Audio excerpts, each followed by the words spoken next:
Hey YouTube, welcome back to my channel. Thanks for tuning in.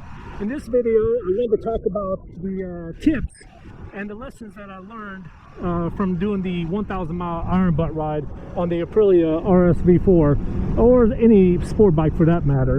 And there's a few things I wanted to discuss about doing a 1,000 mile Saddlesore, Ironbutt, whatever you want to call it. So first off, I wanted to talk about the planning.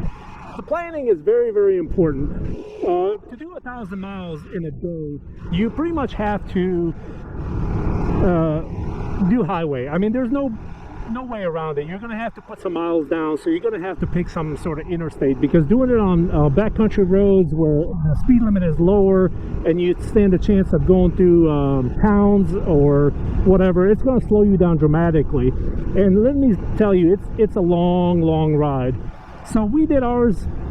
We left at 4:30 in the morning and we got home at I think 8:51 in the evening. So it turned out to be a 16.5 hour ride, doing 1,042 miles, and it was a long day. But it's very, very important that you stick to interstate, because that's really the only way you're going to get any real mileage in. Now, with that planning and doing a 1,000 mile interstate ride, obviously you're going to be very uncomfortable, specifically on a sport bike. I mean, let's face it, this thing's the epitome of just plain out uncomfortableness or discomfort, whatever you want to call it. A sport bike in general is probably the worst choice you could pick to do a 1,000 mile Ironbutt ride. But there was one saving grace to our ride that made it better than expected, I should say, because I thought this was going to be hell from above. But here's the thing. So I don't know where you live and what kind of interstates you have around where you are, but fortunately here in central North Carolina we had several choices, and all of them pretty much sucked with the exception of one, and it's the one that we ended up doing. So real quick, we went, our first choice was to go I-95 either north or south. If you're familiar with eastern United States, you know I-95 is the epitome of hell, right? It's just traffic after traffic after traffic. There's wrecks everywhere. It's just absolutely horrendous. Going north, you have to go through Richmond, Virginia, and DC, and we would have had to go all the way to Baltimore, do a loop around Baltimore, and come back. Now, if you're familiar with that area, you know that is like the worst possible choice, especially on a weekday. You're going to have all kinds of traffic. It's going to slow you down. You're going to lose lots of valuable time off your ride. So that wasn't an option. Going I-95 south towards Florida, we would have had to go all the way to St. Augustine, Florida, or do a loop around Jacksonville and maybe some little side shortcuts and get back, and that would have been it. The problem is there's nothing to see, and it's just straight flat interstate, and being in one position for that long would have absolutely been hell. Same thing if we took I-85 down towards Atlanta. It's about a 5-hour ride, but we would have had to go way past Atlanta or do like maybe a couple loops around Atlanta. Again, Atlanta on a weekday, absolutely worst choice. Plus, riding through South Carolina would have been hell. There's construction everywhere. The roads suck. There's nothing to see. It's just flat, boring roadway. So it would have been terrible. So the last option would have been to go all the way up 77 to Charleston, the way we went. But instead of going west towards Kentucky, we would have had to keep going straight and get on Highway 33 towards Columbus, Ohio. Now that would have been all right, except we would have had to go to Columbus, do like maybe 1 or 2 loops around the 270 loop around Columbus, and then come back.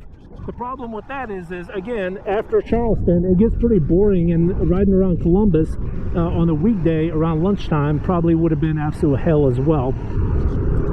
So, by the way, the reason I'm going slow right now here is because it is hot as 2 rats fornicating in a tube sock, so I'm squidding it today, and so I'm trying to stay away from traffic or doing any kind of hooligan stuff today, just because I am squidding it, and it is hot as hell outside. Anyway, so we ended up doing the the best possible option was to go to Frankfort, Kentucky, and the reason for that is because when you're in the mountains, you know, on the sport bike, you get to move around. You're not just sitting in one spot, so you get to move around in the turns and the twisties. You can kind of lean off your bike. You can do all this stuff, and it made it a whole hell of a lot more pleasant, especially on the sport bike. So with the planning stage, it's very important that you plan your route accordingly. So we did really well on that. With planning, there comes a second part to the planning, and that is what I learned, and this is very, very important. When you're planning this ride, obviously you're going to need some tools, you know, flat repair kits, some basic general tools. And let me tell you, tools get heavy, and they get heavy quick. So where are you going to put it? On the sport bike, you don't have any luggage. Fortunately for me, I had a friend, John, who has a sport touring bike. He had side bags and a top bag, and he was nice enough to carry the tools that we might need along the ride. Now granted, we didn't need it, and thank goodness we didn't. Everything worked out fine, but we had it. Now on a sport bike, especially if you're doing it by yourself, or maybe you have some other friends with you, you could possibly you know, divvy out the tools amongst yourselves, but still, it's heavy to carry tools, and unless you have some sort of storage, it's going to be next to impossible.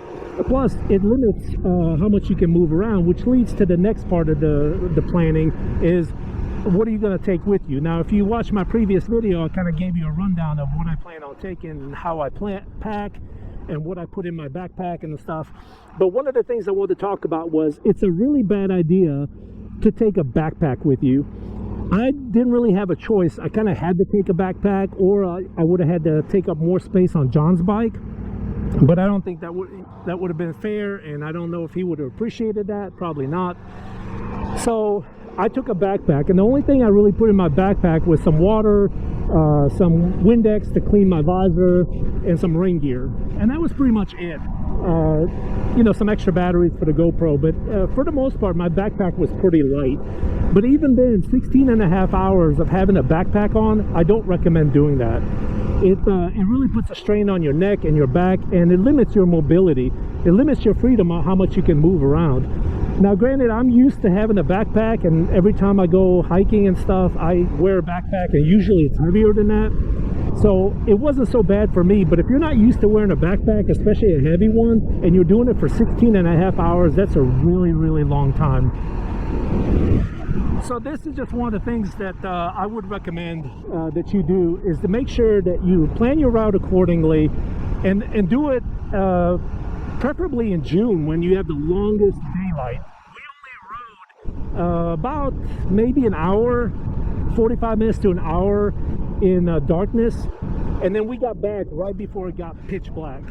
So realistically, in the morning we took off at 4:30, and by 5:30 it started getting light out. So if you do it right around June 21st, June 22nd, you should have the most amount of daylight available. Now again, it might be raining that day, you might not be able to, our schedules didn't line up, so we did it actually a week later, which was still close enough to the longest day of the year that we did pretty well.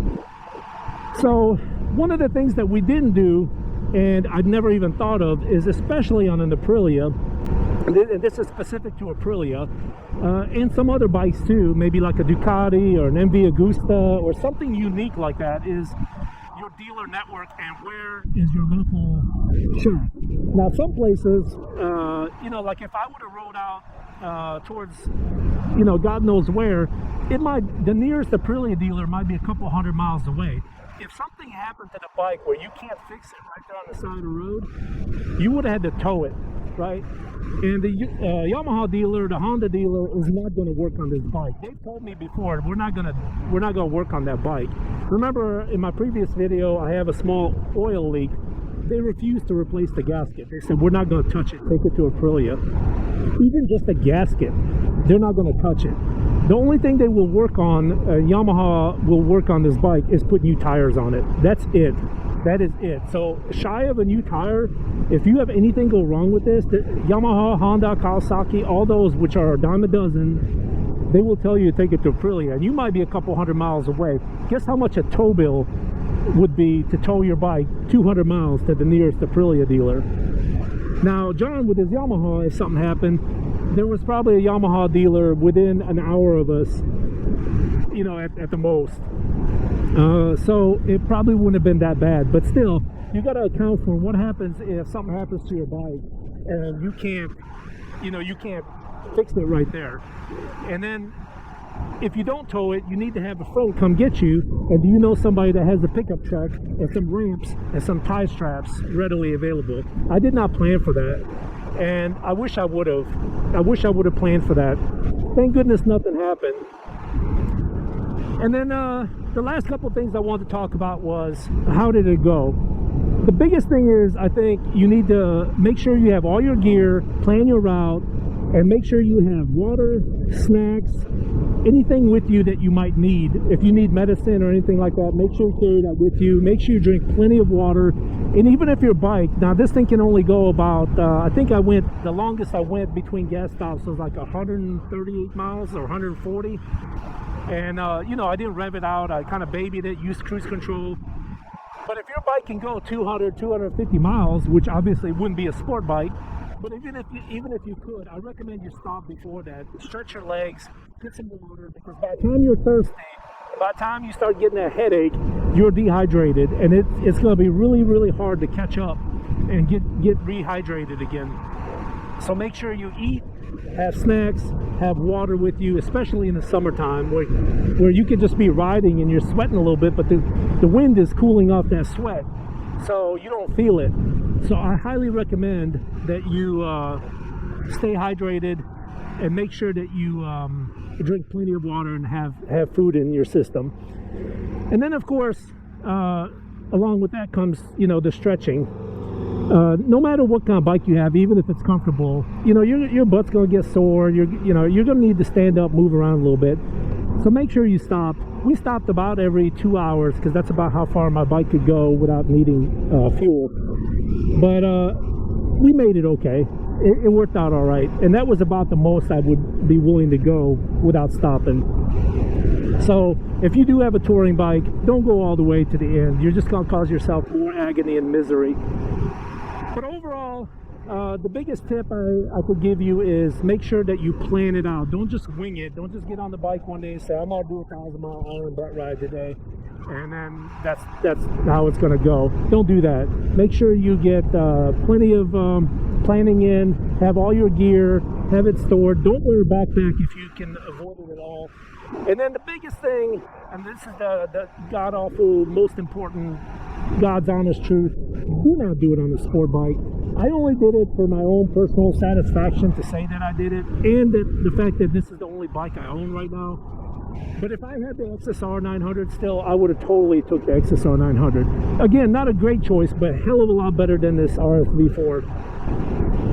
So, in my opinion, pick a bike that is comfortable.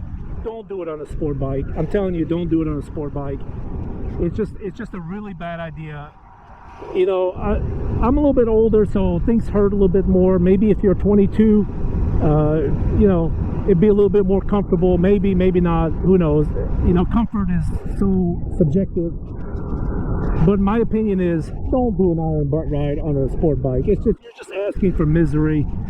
And yeah, it's fun, especially if you get in the twisties and you can kind of whip it around and have fun with it. But I'm telling you, it's just not cool. It's fun, it's cool, but the bike is not made for that. So if I had to do it all over again, would I? Not on this bike. Not on this one. I would get a sport touring bike for sure, some sort of touring bike, something way more comfortable, something that I can take luggage with me.